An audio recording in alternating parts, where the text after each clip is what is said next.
دعا دی کہ اے خسرو تمہارے اس فن کی زندگی رہتی دنیا تک قائم رہے کہ لوگ داستانیں سناتے رہیں، لوگ سنتے رہیں، ان کے دل کو تسلی ملے کہ جو راستہ بھولے ہیں انہیں راستہ ملے، جن کو آرام کی خواہش وہ تمہاری داستانوں میں آرام پائیں۔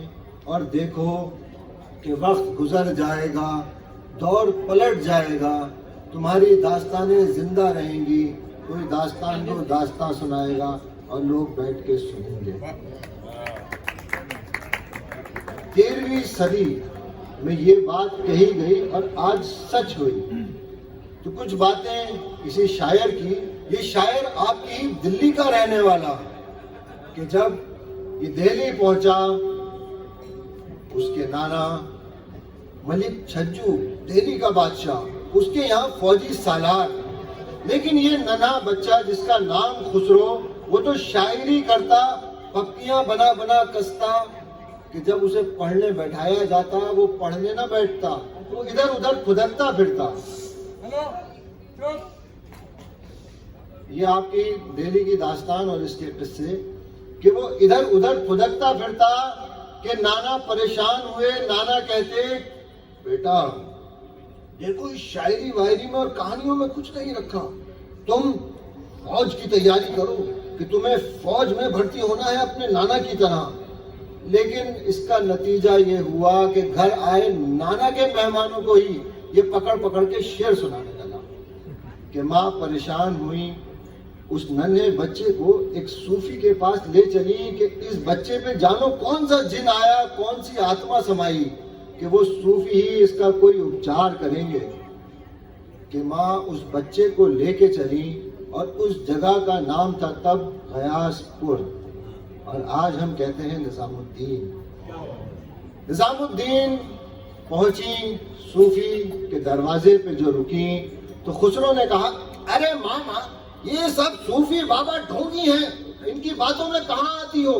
ارے یہ تو کہتے ہیں کہ تکیے کے نیچے دال رکھ کے سو، صبح اٹھو سارے کام بن جائیں گے۔ ماں میں ان صوفیوں کو نہیں مانتا، اور اگر یہ صوفی ہیں تو میرے دل کی بات یہیں سے جان جائیں گے۔ کہ خسرو نے وہیں دروازے پہ بیٹھ ایک شعر پڑھا،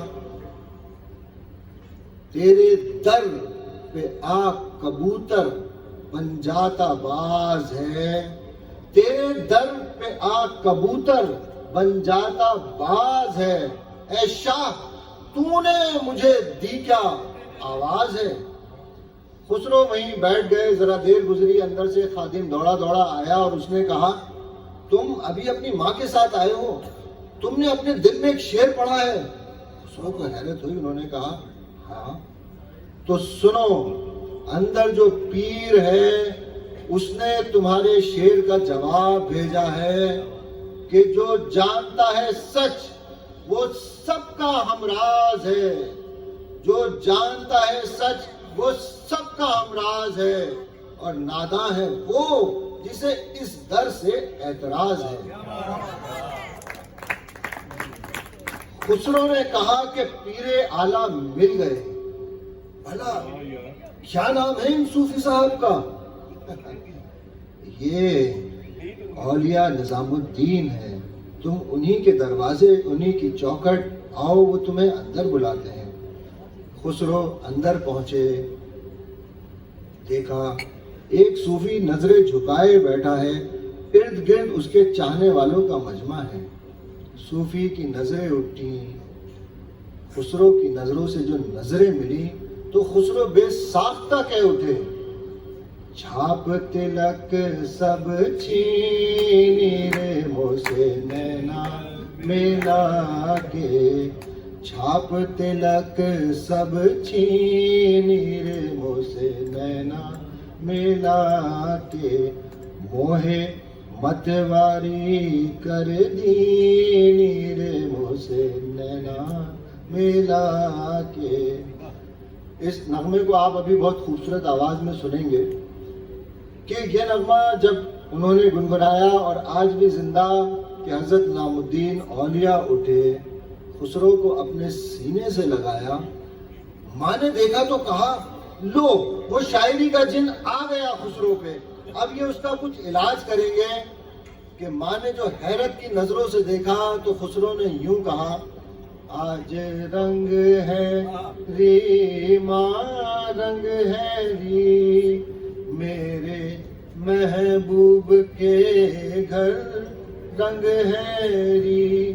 آج رنگ ہے کہ سب ایک رنگ میں گھل جائیں، سب ایک ہو جائیں اور اسی مولا کو یاد کریں. کہ خسرو کی زندگی اور یہ داستان آگے بڑھتی ہے کہ خسرو جو شاعری کرتے اس کا نمونہ، ان کی خوبی یہ کہ بیٹھے بیٹھے اشعار بناتے اور سناتے. خسرو ایک سفر پہ تھے، انہیں پیاس لگی، پنگھٹ پہ دیکھا کچھ پنہارن پانی بھر رہی ہیں تو ان سے کہا کہ مجھے پانی پلا دو. اسے دیکھ ان پنہارن نے کہا معلوم تو تم خسرو دیتے ہو، ارے شاعری وائری سناتے ہو، وہی خسرو ہو یا کوئی اور ہو؟ خسرو مسکرائے. انہوں نے کہا اچھا کچھ ہمیں سناؤ شاعری. اچھا ہم بتاتے ہیں کائے پہ سناؤ، تم سناؤ کھیر پہ. دوسری نے کہا اے ہٹ کھیر پہ کا شاعری سنے گی. خسرو تم ہمیں سناؤ چرخے پہ، کہ چرخے پہ کچھ شعر سناؤ. تیسری نے کہا نہیں تم کتے پہ کچھ سناؤ، کتے پہ شاعری ہوگی تو مزہ آئے گا. کہ خسرو نے کہا، پھر چوتھی بولی خسرو اپنی شاعری میں ڈھول بھی ڈال لو، کہ ڈھول ہوگا تو مزہ آئے گا. کہ اب 4 ہو گئے اور خسرو نے کہا کھیر پکائی جتن سے چرخا دیو جلائے، آیا کتا کھا گیا کھیر تو بیٹھی ڈھول بجائے. اب خسرو کو کون پانی پلائے. یہ انداز جس کا یہ حضرت امیر خسرو کی ایجاد تھی کہ جس میں لفظ دیے جاتے ہیں، شاعری ہوتی ہے اور داستانیں بنتی ہیں. اسی کا مظاہرہ چھوٹا سا نمونہ کیونکہ امتحان کا طے کیا یہی دیا جائے گا جو لفظ آپ لوگوں نے دیے ہیں اسی سے داستان بنے گی. کہ خسرو شعر لکھتے، اشعار لکھتے، اور ان کے ایک دوست تاج الدین بابر نے ان کی شاعری کو جمع کر ان کا دیوان شائع کر دیا، یعنی کویتاؤں کا سنگرہ. خسرو کو معلوم ہوا تو اس دوست سے کہا تم نے یہ کیا غضب کیا؟ ارے یہ سب بچپن کی باتیں تھیں، یہ سب ٹھٹولی تھی، لوگ پڑھیں گے تو کیا کہیں گے؟ میرے دوست خسرو 2 قسم کے لوگ ہوتے ہیں، ایک سمجھدار اور دوسرے بیوقوف. بیوقوف اور سمجھدار. سمجھدار تمہاری شاعری کو سنیں گے، پڑھیں گے، اس کی قدر کریں گے، کوئی کمی ہوگی نظر انداز کریں گے اور اسے سراہیں گے. اور بیوقوف تو ہر بات میں کمی نکالتے ہیں، اور بیوقوفوں سے ڈرنا اپنے آپ میں اس سے بڑی بیوقوفی ہے.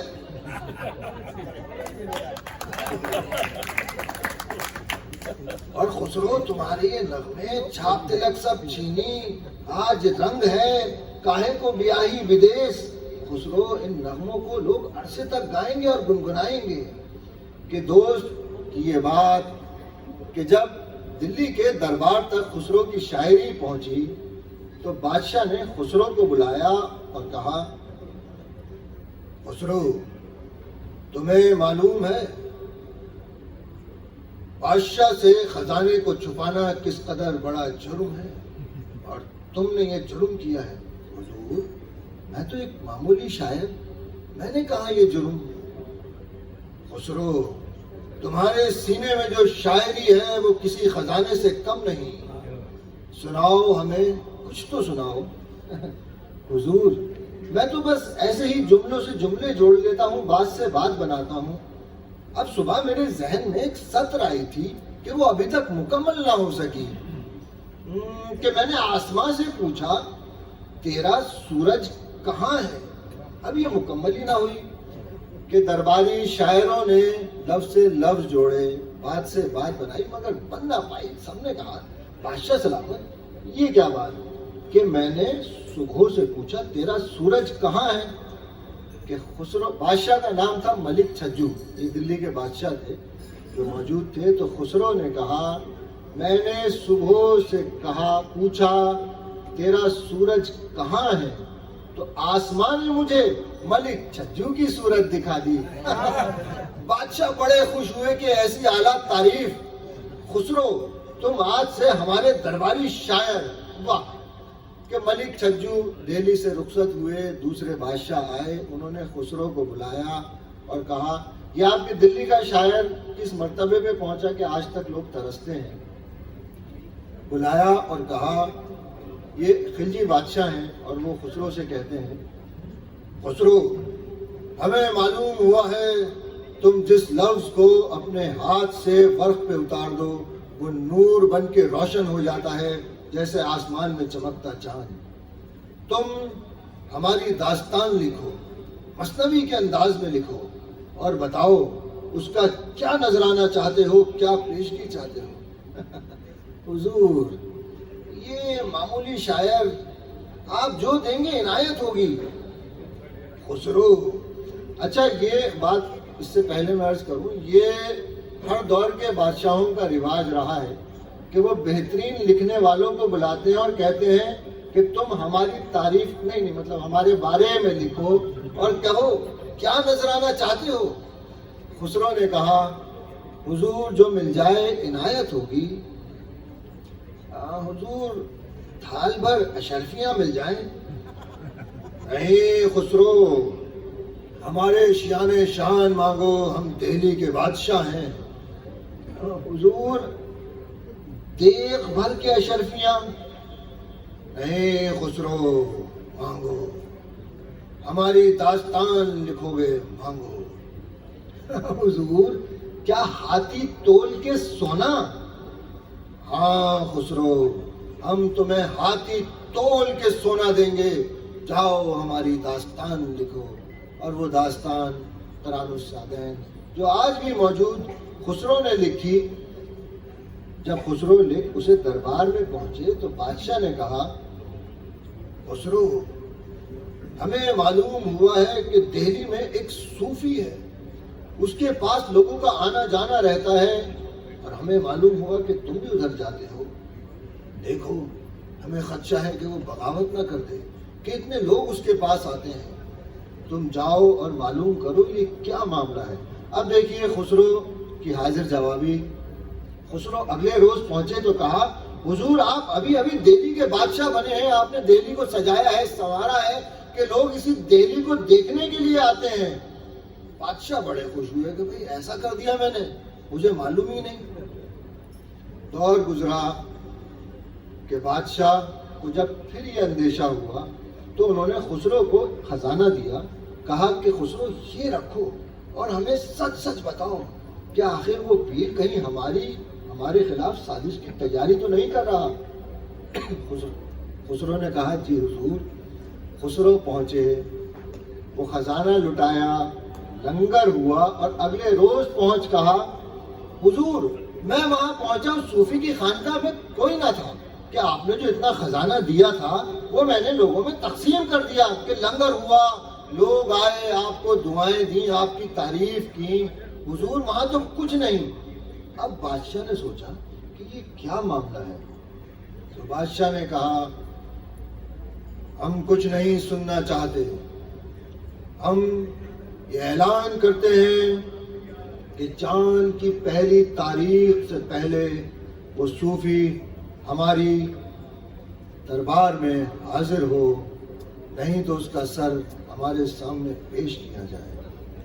یہ بادشاہ نے کہا، دہلی کا بادشاہ، خلجیوں کا دور، اور ایک صوفی جو اپنی خانقاہ میں بیٹھا تھا، یہاں سے ذرا ہی قریب کہ اس کے پاس خسرو پہنچے اور پہنچ یہ بات بتائی تو اس صوفی نے کہا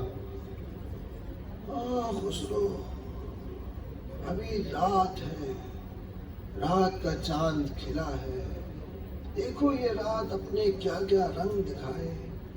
کہ صوفی نے ادھر یہ کہا اور ادھر قلعہ سیری کی دیوار پہ بیٹھا وہ بادشاہ اپنے خادم سے کہتا تھا میں کون ہے خادم، ہمارے پیمانے کو لبریز تو کرو۔ اور وہ صوفی ہم بادشاہ ہیں, ہمارے یہاں حاضری کو انکار کرتا ہے. یہ دیکھو محل, یہ فوج, اور یہ دیکھتے ہو یہ نیچے جو خندق ہے, یہ دراصل خندق دکھائی دیتی ہے مگر اتنی گہری کہ اس میں اگر ہاتھی ڈوبے تو نکلنے نہ پائے. کہ وہ صوفی پہلی تاریخ میں حاضر ہوگا, نہیں تو اس کا سر قلم کر ہمارے سامنے حاضر کیا جائے گا. بادشاہ نے یہ کہا اور اس کے پیچھے کھڑے خادم نے خنجر نکالا, بادشاہ کی سر قلم کی اور اسی خندق میں پھینک دی جسے وہ کہتا تھا کہ ہاتھی ڈوبے تو نکلنے نہ پائے. اور پھر وہی شخص دہلی کا بادشاہ بنا. یہ دوسرا دور آیا کہ وہ ایک غلام تھا, خادم تھا. کبھی اس کی داستان آپ کو سنائیں گے جس نے بادشاہ کو قتل کیا اور دہلی کا بادشاہ بنا. کہ چند روز بعد ہی جب تغلقوں کو یہ بات معلوم ہوئی کہ دہلی پہ ایک غلام بادشاہ بن کے بیٹھا ہے, سو انہوں نے دہلی پہ حملہ کیا اور دلی کو اپنے قبضے میں لیا. لیکن اب تغلق تو تغلق ہے.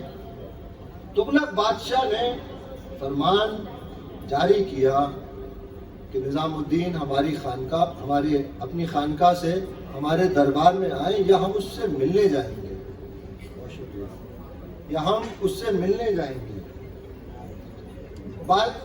نظام الدین اولیاء نے انکار کیا. بادشاہ نے کہا کہ ہم خود اس کی خانقاہ میں جائیں گے. حضرت امیر خسرو نے یہ بات جب نظام الدین اولیاء کو بتائی تو انہوں نے کہا اس صوفی کی خانقاہ کے 2 دروازے ہیں, ایک سے بادشاہ داخل ہوگا, دوسرے سے یہ صوفی نکل جائے گا. خسرو, تم ہمیں یہ بات بتاتے ہی نہیں کہ اس میں تمہاری جان کو خطرہ ہو سکتا ہے. حضور, آپ کو بتانے میں صرف جان کا خطرہ ہے اور نہ بتانے میں ایمان کا خطرہ ہوتا ہے. خسرو نے یہ بات کہی.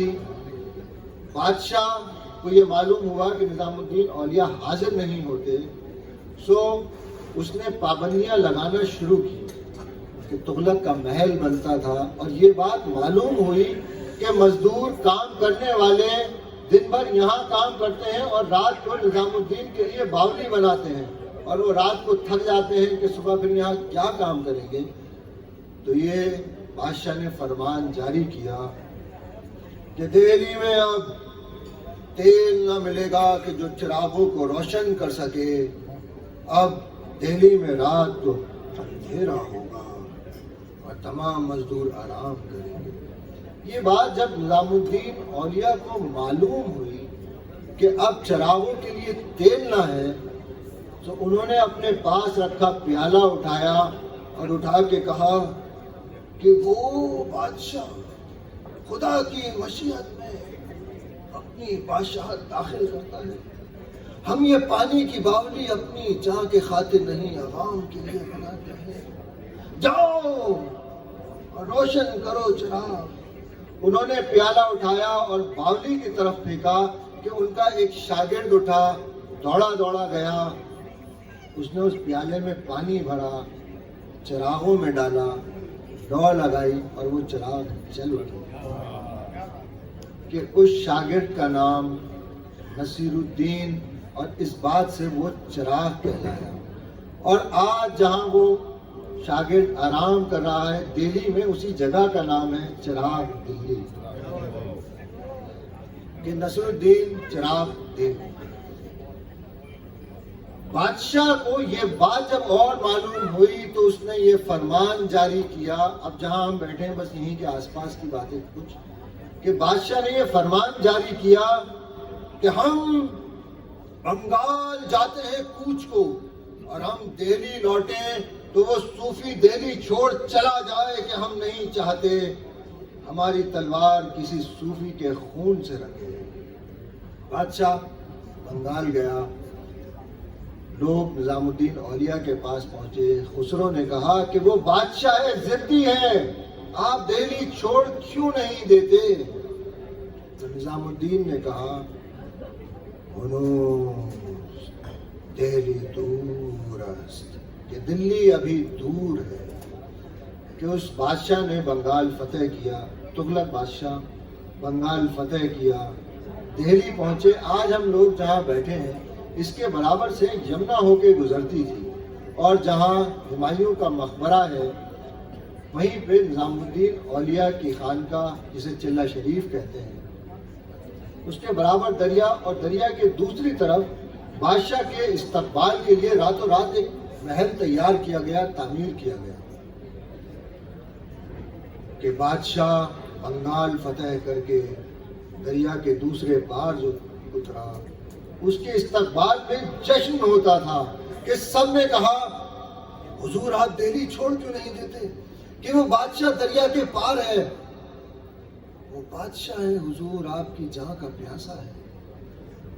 تو اس صوفی نے اپنے ہاتھ اٹھائے اور کہا ہنوش دہلی دور ہے، اور اس نے جو ہاتھ زمین کی طرف کیے کہ وہ محل جو بادشاہ کے لیے تیار ہوا جس میں جشن ہوتا تھا اس کی آمد کا، کہ اس محل کی چھت گری اور بادشاہ اسی کے نیچے دفن ہو گیا. کہ یہ دلی کے صوفی اور ایسے دلی کے شاعر اور ان کے چاہنے والے، یہ دلی کی تاریخ کہ رفتہ رفتہ لوگ اس تاریخ کو بھولتے گئے کہ نصر الدین چراغ دہلوی جو اس لائق تھے کہ نظام الدین اولیاء کی گدی پہ ان کے بعد بیٹھے. یہ آخری واقعہ، اس کے بعد میں پھر کچھ لکھنؤ کا ذکر ہوگا، کہ وہ چاہتے تھے کہ وہ گدی پہ بیٹھے لیکن نظام الدین خسرو کو چاہتے تھے. سو انہیں ایک اور صوفی بزرگ کے پاس بھیجا اور کہا کہ آپ ان کا امتحان لیں اور طے کریں کہ کون نظام الدین کی گدی پہ بیٹھے. کہ ان بزرگ نے دیکھا خسرو کو، ان بزرگ نے دیکھا نصر الدین کو، اپنے پاس بہتی ایک دریا میں پیالہ ڈبویا اور دونوں کی طرف بڑھایا کہ لو اسے پیو. خسرو دیکھتے رہے، نصر الدین نے جھٹ لیا اور پی لیا. ان بزرگ نے لکھا کہ اللہ چاہے نصرو کو، نظام چاہے خسرو کو، کہ اللہ تو چاہتا ہے کہ خسرو بنے. دہلی پہنچے، وہ خط دیا نظام الدین اولیاء کو، بڑا رنج ہوا کہ خسرو کیوں نہ بن سکے میرے گدی نشین. اور جب نصر الدین نے یہ بات پوچھی کہ تم نے اس پیالے کو کیوں نہ لیا، کیوں نہ پانی پیا، میں تو انتظار کرتا رہا، تو خسرو نے کہا میں جان گیا تھا کہ یہ خلافت کا امتحان ہے اور میں اس گدی پہ اپنے پیر کے بعد بیٹھوں گا، اور پیر کے بعد میری زندگی کیسی، یہ نور کیسا، کہ پیر کے بعد تو رخصتی ہی رخصتی ہے. کہ اس قدر محبت کرنے والے، جب حضرت امیر خسرو سفر پہ تھے کہ انہیں کہیں سے خوشبو آئی کہ ان کے پیر یہاں موجود ہیں، خسرو نے کہا کہ دیکھو مجھے اپنے پیر کی خوشبو آتی ہے، ذرا دوڑو بھاگو. خادم ادھر گئے، کہیں پیر نہ ملے، کہ سب نے کہا کہ پیر نہیں. انہوں نے کہا کہ معلوم کرو. پھر خادم دوڑے آئے اور کہا کہ ایک شخص دہلی سے آیا ہے، شاید وہ آپ کے پیر سے مل کے آیا ہو. خسرو گئے اور پوچھا کیا تم نظام الدین سے مل کے آئے ہو، پیر صاحب کے درشن کر کے آئے ہو؟ ارے صاحب کاہے کے پیر کاہے کے فقیر آئے رہے صاحب، ہلڑ ہے وابیلا ہے، اچھا نہیں ادھر. ہم گئے اپنی دوبدھا اپنی پریشانی لے کر آئیں، اور جانا تو وہ کہا ہمارے ساتھ ٹٹولی کیے، مذاق کیے. فا نے ہمیں جوتیاں اٹھا کے دے دی اپنی اور کہا یہ لے جاؤ تمہارا اسی سے کام بن جائے شاید. اب بتائیں پھٹی جوتیوں سے کام بنت ہے کسی کا؟ خسرو نے کہا مجھے وہ جوتیاں دکھاؤ. اس نے وہ جوتیاں دکھائیں اور خسرو نے کہا یہ جوتیاں تم مجھے فروخت کرو گے، مجھے بیچو گے؟ کہ گھوڑوں پہ جو خزانہ لدا ہے میرا وہ رکھ لو، یہ جوتیاں مجھے دے دو. وہ جوتیاں لی، اپنے کاندھے پہ رکھی، دہلی آئے، نظام کو پیش کی، تمام ماجرا سنایا. اور نظام نے کہا خسرو بڑے سستے میں لے آئے یہ جوتیاں، سستے میں لے آئے یہ جوتیاں. خسرو کچھ کہو، کچھ سناؤ، کچھ بات کرو. حضور میں چاہتا ہوں میرے کلام میں شیرینی آ جائے، مٹھاس آ جائے. مٹھاس تو یہ تخت کے نیچے تھال ہے, اس میں شکر ہے, اسے کھا لو, منہ میں مٹھاس آ جائے گی. خسرو نے وہ تھال لیا, شکر کھائی اور بقیہ شکر اپنے ساتھ لے گئے. اگلے روز پہنچے تو پیر نے پوچھا, خسرو وہ بقیہ شکر کا کیا کیے؟ خسرو نے کہا, میں کیا کرتا اتنی شکر کا کہ کچھ میں نے کھائی اور کچھ لوگوں میں تقسیم کر دی. خسرو جو تم نے لوگوں میں تقسیم کیا وہ تمہاری میراث تھی, وہ مٹھاس کہ جو لوگوں کے منہ میں گھلی, کہ وہی مٹھاس ہمیشہ تمہارے ایجاد کیے فن میں رہے گی. کہ تم نے جو زبان ایجاد کی اردو, لوگ اسے جب بھی سنیں گے تو لگے گا کہ محبوب سے گفتگو کر رہے ہیں. تم نے جو ایجاد کی غزل, کہ لوگ جب اسے پڑھیں گے تو لگے گا کہ معشوق ان کے سامنے ہے. تم نے جو گیت بنائے کہ وہ بے چین دلوں کو آرام دیں گے. خسرو جو تم نے مثنوی میں داستانیں لکھی وہ دیر عرصے تک لوگوں کو راستہ دکھائیں گی. خسرو تم نے صوفیانہ کلام کو جو زندگی دی وہ ہمیشہ ایسے ہی مہکے گی.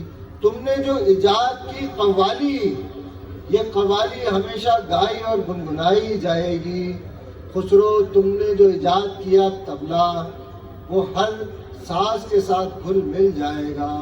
خسرو جو تم نے ایجاد کیا ستار, تم دیکھنا یہ ہندوستان کی مٹی میں ایک کھلکھلاتا گل کہلائے گا.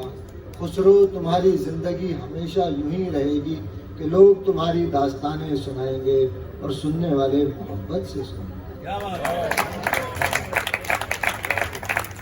بہت شکریہ. ایک مجھے ٹکڑا آخر کا یاد آ گیا, گستاخی معاف, کیونکہ یہ دلی کی تاریخ ہے اور ابھی جو لفظ اس بادشاہ نے کہے تھے وہ مکمل ہوئے ہیں. ان کی بنائی ایک جگہ کا ابھی نام بدلا گیا ہے, تو نام تو اس جگہ کا بدلا گیا, وہ آپ لوگ خود سمجھ جائیں گے کہ آخری بند. خسرو کی موت اس ہندوستان کا ایک ایسا صدمہ کہ جسے لوگوں نے غم میں ڈبو دیا, لوگ جس سے غم میں ڈوب گئے. کہ جب یہ خبر اس دور کے بادشاہ کو ملی, فیروز شاہ تغلق, کہ وہ ابھی بس دہلی کا بادشاہ ہونے ہی والا تھا, کہ لوگ اسے بادشاہ لیکن کہنے لگے تھے. اسے یہ خبر ملی تو اس نے یہ اعلان کیا کہ ہم خسرو کے جنازے کے پیچھے چلیں گے.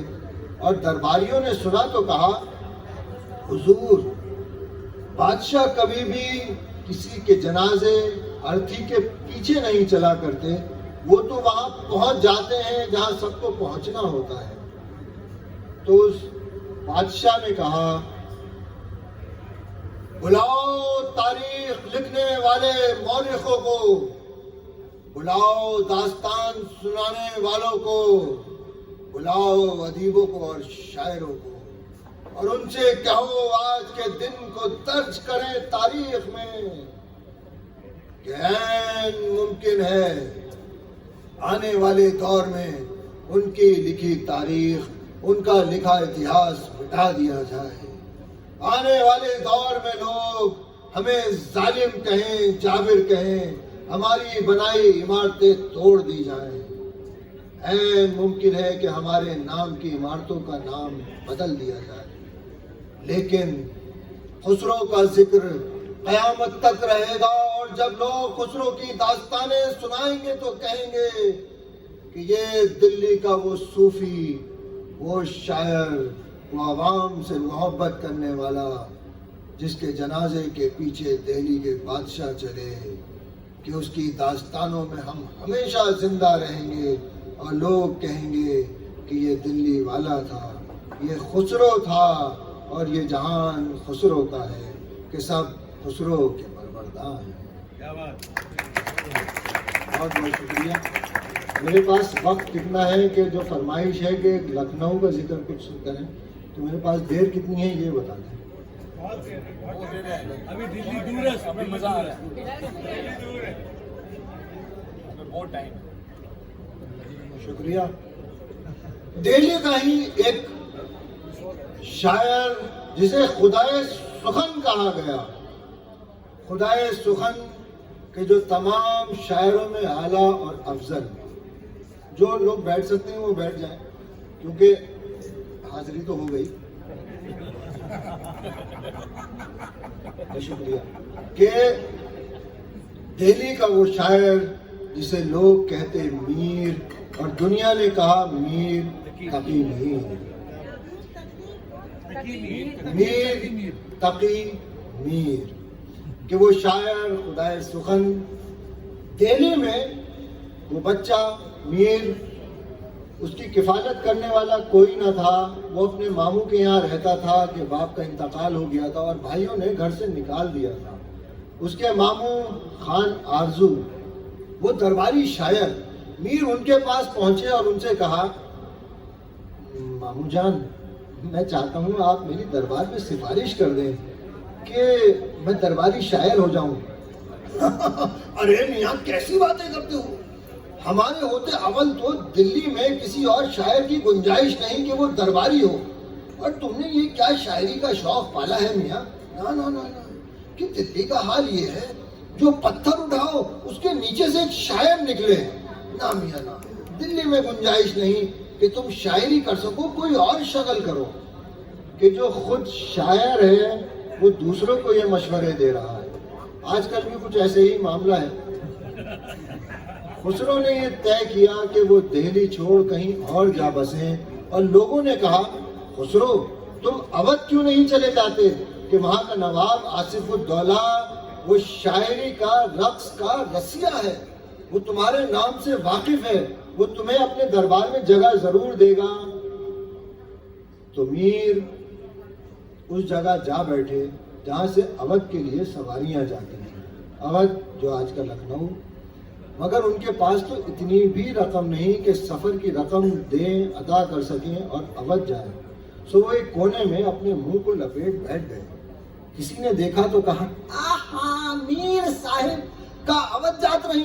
ارے تم ہمارے ساتھ ہو جاؤ، تمہارے رستے کا کرایہ بھاڑا ہم دے دیں کہ قسم اڑائیں جلنے کی مزہ ہو جائے، ہمیں پتنگ اڑائیں کہ تو جھٹکوں میں کٹوائے، تم ہمارے ساتھ ہو اور بدلے میں تم ہمیں اپنی میٹھی میٹھی شاعری سنانا، اپنے قصے سنانا، ہمارا سفر مزے سے کٹ جائے گا. آؤ صاحب بیٹھے، سفر گزر رہا ہے.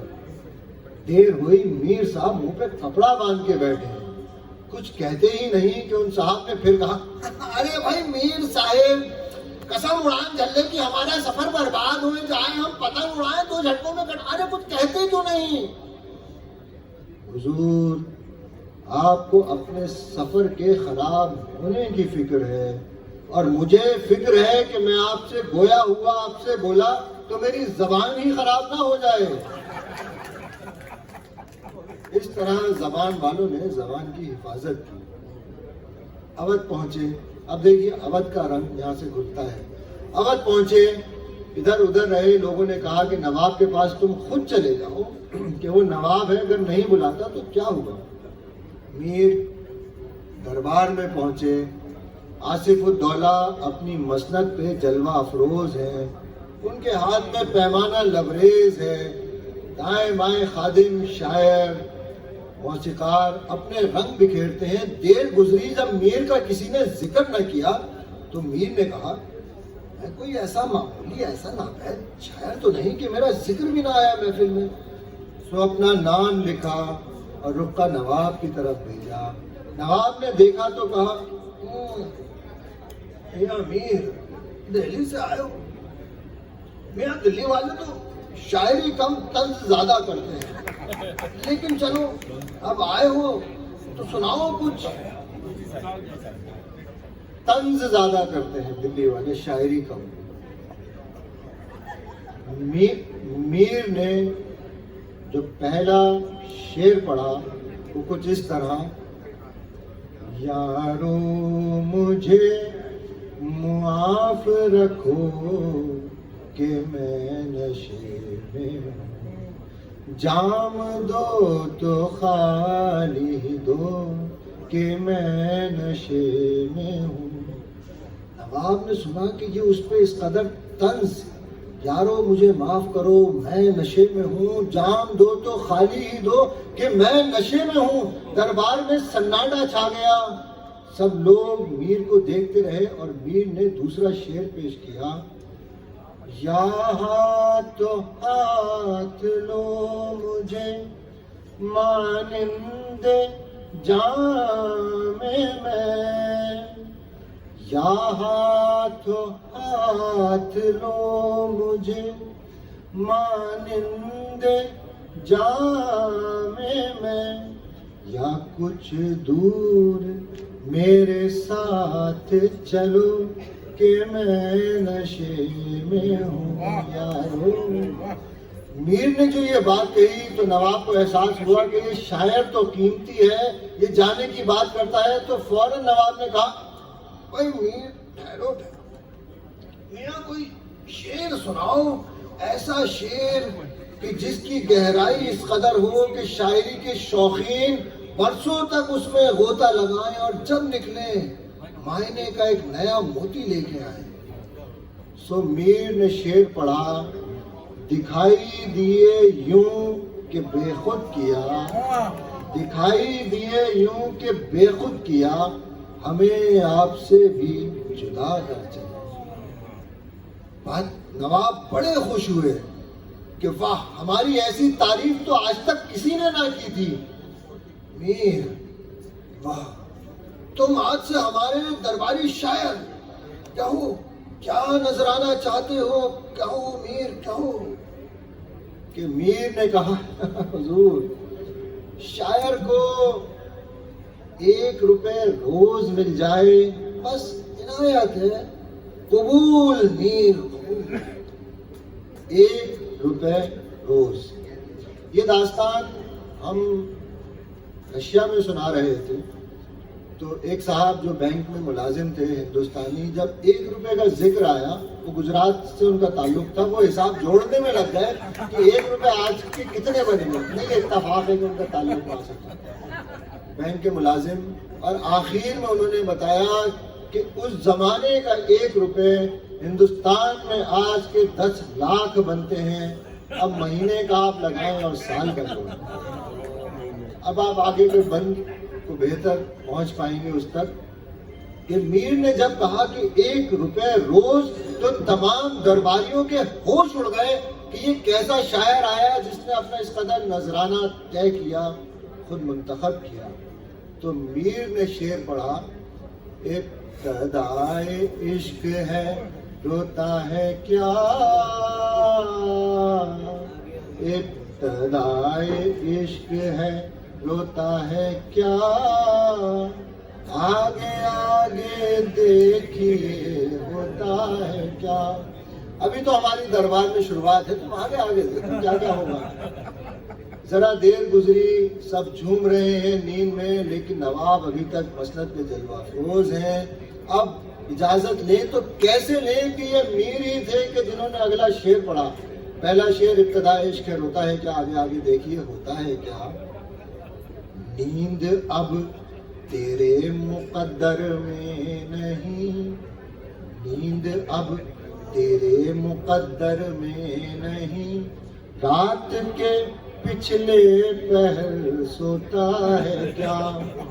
نواب نے یہ شعر سنا تو اٹھ کے چلے، اچھا نواب بھی کوئی کم، اٹھ کے چلے، ان کے ہاتھ کا جو پیمانہ اپنے لباس پہ چھوڑا، خادم ادھر ادھر سے دوڑے، تو نواب نے کہا، ٹھہرو ٹھہرو، یہ پیمانہ چھوٹا نہیں، چھوڑا گیا ہے کہ ہمارا شاعر، ہمارا حدود اس پہ بھی شعر کہہ دے گا۔ کیوں میر، کہو شعر۔ یہ نشان عشق ہیں جاتے نہیں، یہ نشان عشق ہیں جاتے نہیں، داغ چھاتی کے عبث دھوتا ہے کیا۔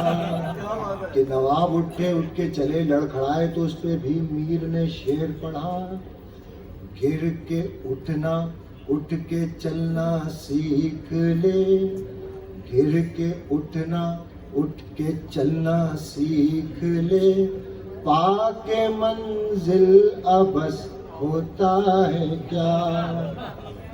میر کی رخصت ہوئی، بیگمات کی خوشی کا ٹھکانہ نہ رہا کہ دربار میں ایک ایسا شاعر آیا جس نے 2 شعر میں نواب صاحب کا نشہ اتارا اور بقیہ غزل میں پورے دربار کا نشہ اتار دیا کہ اپنے زیور اتارے، میر کے نام بھیجے کہ روز دربار میں آئے، اشعار سنائے کہ نواب صاحب کے منہ میں نگوڑی رہتی ہے لگی، یہ کسی بہانے دور تو رہے گی۔ کہ داستان اپنے خاتمے کی طرف بڑھتی ہے۔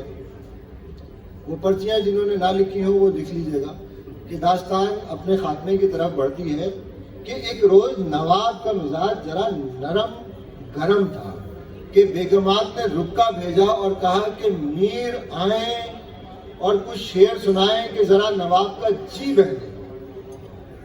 آپ کی سماعتوں کی نظر، آپ سب دلی والے، کہ میر پہنچے تو نواب صاحب حوض کی رنگین مچھلیوں کے ساتھ کھیل رہے تھے۔ جی ہاں، حوض کی رنگین مچھلیاں، ادب کی محفل ہے میں کیسے کہوں، وہ مچھلیاں بڑی بڑی آنکھوں والی، نواب جی وہ مچھلیاں ہی تھیں۔ نواب صاحب ان کے ساتھ کھیل رہے تھے کہ میر نے کہا، حضور شعر توجہ چاہتا ہے۔ میر شعر اگر توجہ کے لائق ہوگا تو توجہ مل جائے گی، تم شعر سناؤ۔ میر صاحب خاموش کھڑے رہے، کچھ نہ کہا۔ ذرا دیر گزری تو نواب کی طرف پھر مخاطب ہو کہا، حضور شعر توجہ چاہتا ہے۔ میر تم شعر سناؤ، توجہ کے لائق ہوگا، توجہ مل جائے گی، اور اگر شعر سنانے کا دل نہیں تو ہمارے حوض کی مچھلیاں دیکھو رنگین، ایران سے آئی ہیں، اور تم سودا کی طرح شاعری کیوں نہیں کرتے؟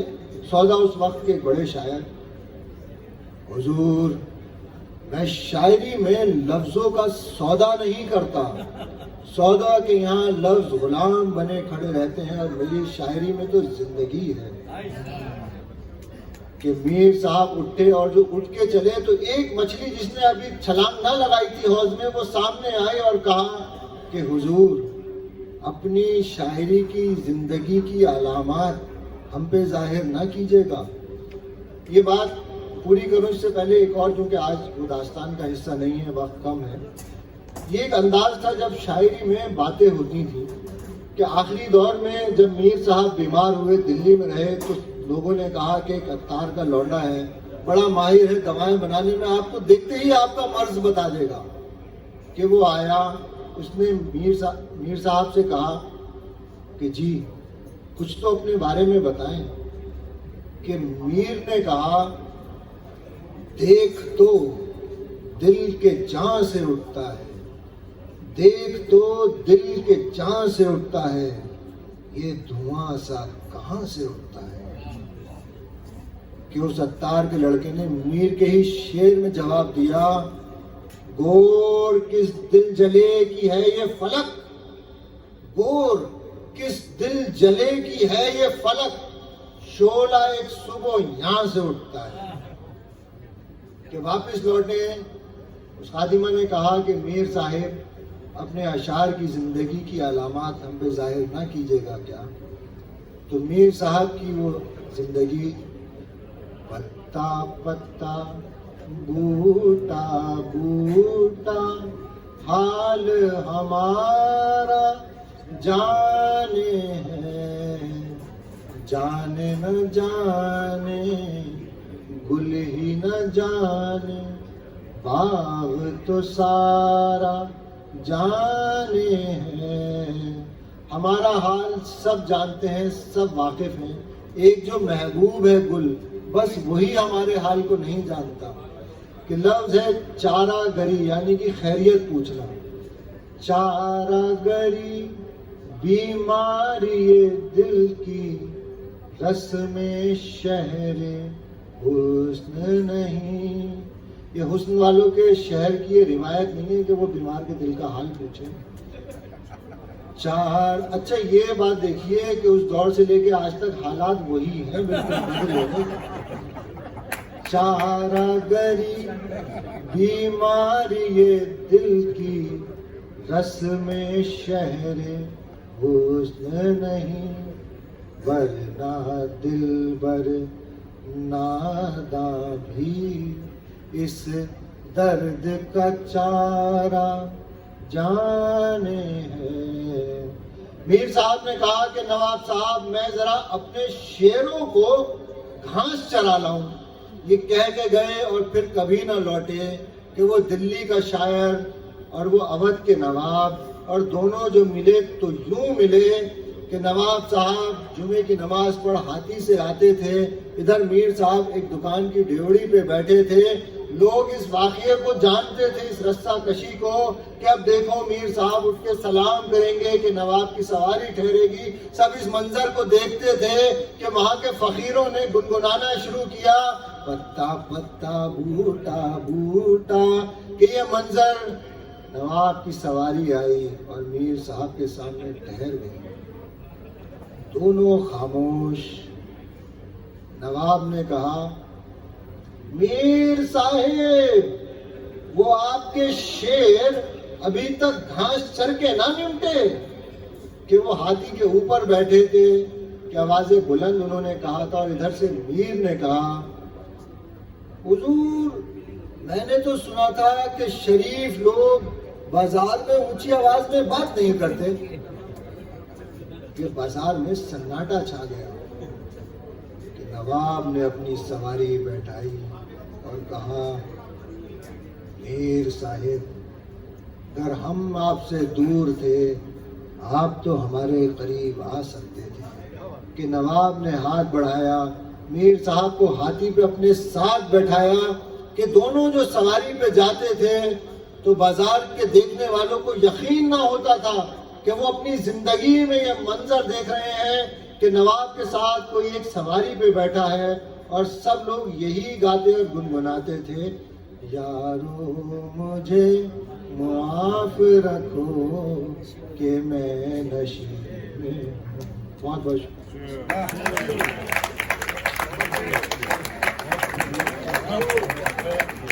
اب آپ کے امتحان بس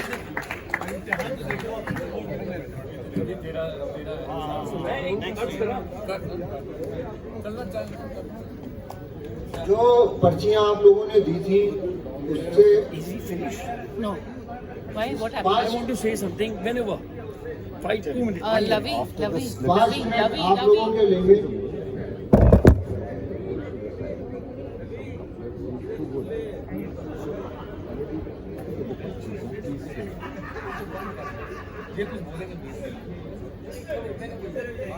پانچ منٹ صرف آپ لوگوں کے اور لیں گے۔ جو فن آپ لوگوں کے سامنے پیش خدمت ہے، یہ کہ داستانیں کیسے بنتی ہیں، کیسے بنتی ہیں، کیسے آگے چلتی ہیں، یہ کاغذ میں لکھی ہوئی نہیں ہے، زبان سے یاد کر کے اور بنائی جاتی ہیں اور بنی جاتی ہیں، سنی جاتی ہیں۔ اب لفظ آپ کے لوگوں کے لکھے ہوئے، ایک مائک اور دے دیجیے، اور وہ کیسے داستان ان کی بنے گی آپ کے سامنے۔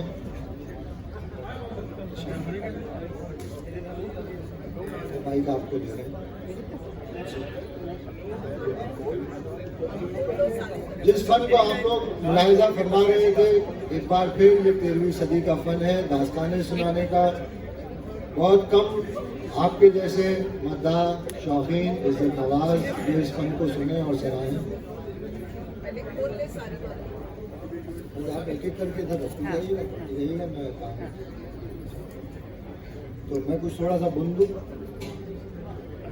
تو ہوا یوں کہ ہندوستان جنت نشان، دیکھیے ابھی آپ لوگوں کی داستان ہے، ہماری تو داستان نہیں۔ اب جو آپ نے لکھا ہے، جو آپ نے کیا ہے، بس وہی اب سامنے آئے گا کہ ہندوستان جنت نشان کی شہزادی اپنے باغیچے میں بیٹھی ہے، خوبصورت ہوائیں چلتی ہیں، پھول کھلے ہیں، پیڑوں پہ پھل لگے ہیں، اور وہ شہزادی اپنی خادمہ سے کہتی ہے، اتنا خوبصورت منظر ہے، لگتا ہے ہم جنت میں ہیں، دیکھو ہوائیں بھی اتنی خوبصورت چلتی ہیں کہ جیسے کسی نے عطر گھول دیا ہو، کتنے حسین پھول ہیں۔ لیکن یہ منظر اور خوبصورت ہو جائے اگر کوئی محبت کرنے والا زندگی میں آ جائے، کہ محبت ہے تو زندگی جنت ہے، اور جو محبت نہیں تو یہ زندگی خاک ہے. وہ یہ بات کہتی ہی تھی کہ دور سے دیکھا کوئی شخص باغ میں چلا چلا آتا ہے, اس کے بغل میں کوئی تصویر نما چیز ہے. وہ قریب آیا, اس نے وہ تصویر پیش کی اور کہا, ملکہ عالیہ, میں ایک مصور ہوں, پینٹر. میں نے یہ تصویر بنائی ہے اور اس میں رنگ نہیں, میرے جذبات اور میرے احساس دھلے ہیں. آپ 2 منٹ سن لیں بس, آپ لوگوں سے گزارش ہے, اس کے بعد میں رخصتی اور یہ محفل آپ کی.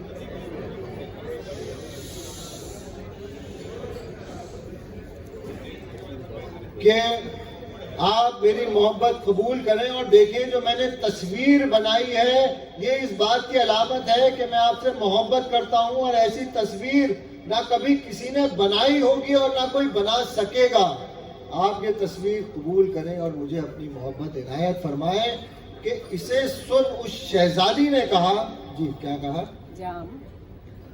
جام. لگتا ہے تم جام منہ کو لگا آئے ہو جو ایسی بہکی بہکی باتیں کرتے ہو. شراب میں نے ہرگز نہیں پی, یہ سچی محبت ہے جو میں آپ سے بیان کرتا ہوں. لائبریری جہاں کتابیں.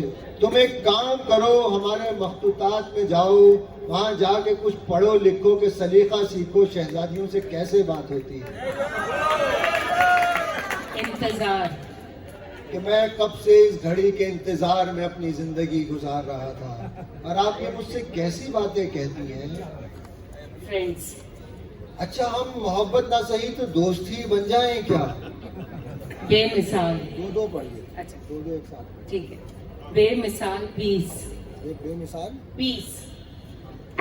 یہ بے مثال پیس, یہ تصویر میں آپ کے لیے بنا کے لایا ہوں. اس کے بعد بھی آپ کو میری محبت پہ شک ہے. مجھے حیرت ہوئی جاتی ہے کہ برابر کھڑی خادمہ نے کہا, جی کیا کہا؟ لو حسین شام. محبت کے نام یہ حسین شام کے شہزادی صاحبہ بھی آپ کہتی تھی کوئی محبت کرنے والا آئے سو آ گیا. اس کی بات پہ غور تو فرمائیں کہ شہزادی نے کہا, بلیسڈ کتا.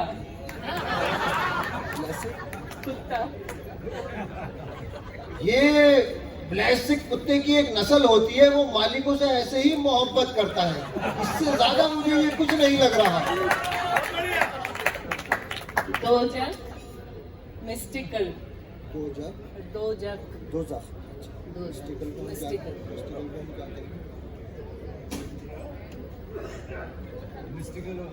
خدائی کا.